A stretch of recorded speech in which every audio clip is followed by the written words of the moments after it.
I still can't wrap my head around what I watched. I mean, were we all watching the same interviews? Because the moment Meri sat there, straight faced, and defended Kody Brown like he was some misunderstood hero, it hit a nerve. I had to pause the episode and take a breath. You're telling me, after everything she's been through, after all the public humiliation, the emotional neglect, the years of being benched while Kody built his dream life with Robyn, she still got his back? Still giving him the benefit of the doubt? It's not just disappointing, it's surreal. Hey everyone, I'm OLIVA, and welcome to TLC's Sister Wives Secret. If you're just as shocked by what went down in these latest one-on-one interviews, go ahead and hit that subscribe button. We don't hold back here, and we definitely don't let gaslighting slide. Make sure to leave your thoughts in the comments because I need to know if y'all are feeling the same way I am about this mess. Now, let's get real for a second. Meri Brown has been dragged through the mud in this family for years. We've seen it. The emotional distance, the lack of physical affection, the way Kody would talk about her like she was a burden instead of a wife. And don't forget the catfishing scandal. She was literally seeking emotional connection elsewhere because Kody had already emotionally checked out. And yet, here she is, sitting across from Suki, nodding along like Kody's some stand-up guy who puts his wives first. I couldn't believe it when Suki asked her point blank if Kody ever put anyone else before himself. And Meri, without hesitation, goes, "Well, yeah, he has." Like, what?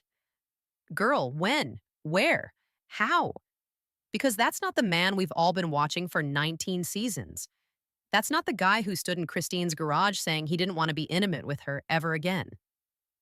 That's not the man who accused Janelle of choosing her kids over him like it was a crime. So why is Meri still defending him? That's what we're digging into today. The loyalty, the denial, the silence around her own pain, while still clinging to someone who's made it crystal clear she's not part of his future. Buckle up, y'all. This one's personal. When Meri looked Suki in the eye and said that Kody has put others first, I had to sit with that for a moment. Because what show has she been watching? We've seen Kody prioritize one person consistently, and her name isn't Meri, it's Robyn. And yet there Meri was, justifying Kody's behavior like he's a misunderstood man with a big heart. This isn't just confusing, it's painful to watch. It's hard not to feel secondhand heartbreak for Meri. This is a woman who's been emotionally iced out for years. Kody himself admitted he didn't see their marriage as valid anymore. He said there was no more intimacy, no more connection. He made it clear he didn't want to try. And that wasn't a private moment. It was broadcast to millions. So when Meri defends him, it's not just baffling. It feels like she's protecting the very person who hurt her most. And we can't forget the catfishing scandal. That didn't happen in a vacuum. Meri was emotionally vulnerable, completely alone in her marriage, and desperate for connection. She turned to someone online because the man she was married to was done with her, but wouldn't let her go. And instead of support, she got shamed, both publicly and privately. But even after all that, she still sits there and acts like Kody's intentions have always been pure. To fans, it feels like Meri's loyalty is more about holding on to the fantasy of what once was, or what she wished it still could be. But the reality is, she's defending a man who moved on long ago. It's frustrating because we've seen her strength before. But in moments like this, it feels like she's still trapped in a story where she's not even a main character anymore. Watching Kody in these one-on-ones is like watching someone perform a role he's written for himself. One moment he's emotional, crying about how special his relationship with Robyn is, and the next he's stone-faced and defensive, shutting Suki down mid-question. It's not real vulnerability, it's selective. He chooses when to open up, and only when it suits him. The tears come when he wants sympathy, not when he's being held accountable. There was that moment where Suki tried to ask a simple follow-up, something about his emotional connection with Robyn, and he snapped. Said something like, "You people just take a mile when I give an inch." You could feel the energy shift. It wasn't grief, it wasn't reflection, it was control. That moment said it all. He wasn't there to be honest. He was there to protect a narrative. His. And the way he talks about each wife changes, depending on who's being asked about. With Robyn, it's all soulmates and lightning bolts. With Meri, it's regret, but not enough to fix it. With Janelle, it's her fault for not being loyal. And with Christine, it's almost obsessive. He accused her of being too focused on him, like she just couldn't let go. That's rich coming from the guy who wouldn't stop bringing her up during other interviews. It's like he wants to have the last word on every relationship, control the version we remember. But fans are watching closely now, and it's becoming clear Kody's emotional outbursts aren't about truth. They're about steering the story. He weaponizes emotion to get ahead of the narrative, to make us feel sorry for him, while dodging any real responsibility for the pain he caused in these women's lives. Robyn's interviews are a masterclass in selective memory. It's almost impressive how she can sit there, completely straight-faced and claim things didn't happen, things we literally watched on camera. Take the infamous camping trip, for example. Christine and Janelle were running around, wrangling kids, cooking meals, being full-on moms in the wilderness. And where was Robyn? Sitting comfortably, putting on her makeup? It was all right there in the episode, plain as day. But when Suki brought it up, Robyn looked confused and said, "I don't know what they're talking about." It's become a pattern.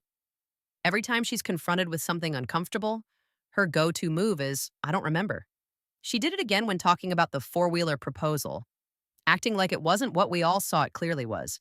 A dramatic moment of Kody publicly shifting away from polygamy and fully aligning himself with her.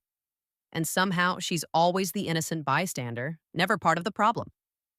This kind of strategic silence has worn thin with viewers. It's not just about forgetting details, it's about rewriting history. Robyn's denials feel like a way to distance herself from accountability while keeping the victim narrative intact. She says she didn't ask to be the favorite, but she benefits from it constantly.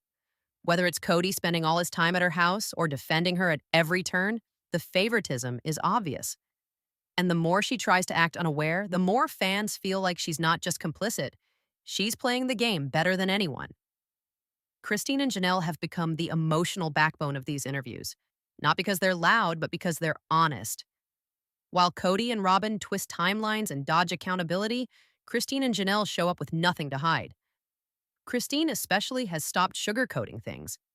She flat out said she felt betrayed, lied to by both Kody and Robyn. She talked about how they were clearly closer than they claimed before their marriage, even pointing to their engagement photos as proof. Her tone wasn't bitter, it was real. That's what makes her so relatable. She's been through it, she saw the patterns, and she finally said enough. Janelle, meanwhile, has quietly become the show's MVP. She's not out here trying to tear anyone down. She's just done playing along. When Kody tried to spin his story about only trusting Robyn and Meri with a personal confession, Janelle couldn't help but laugh. Not in a mean way, just in disbelief.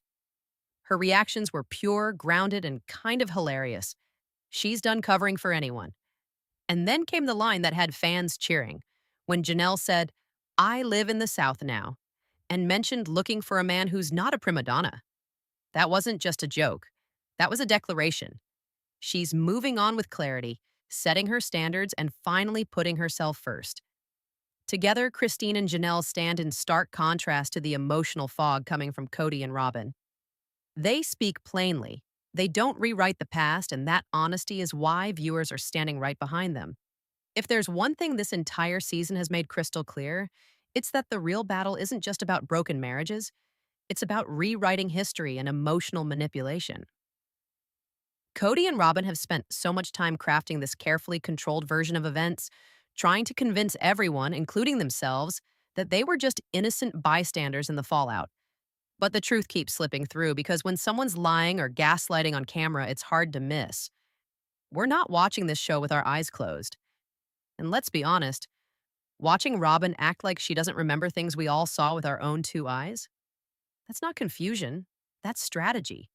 It's a way of avoiding responsibility without ever saying anything outright.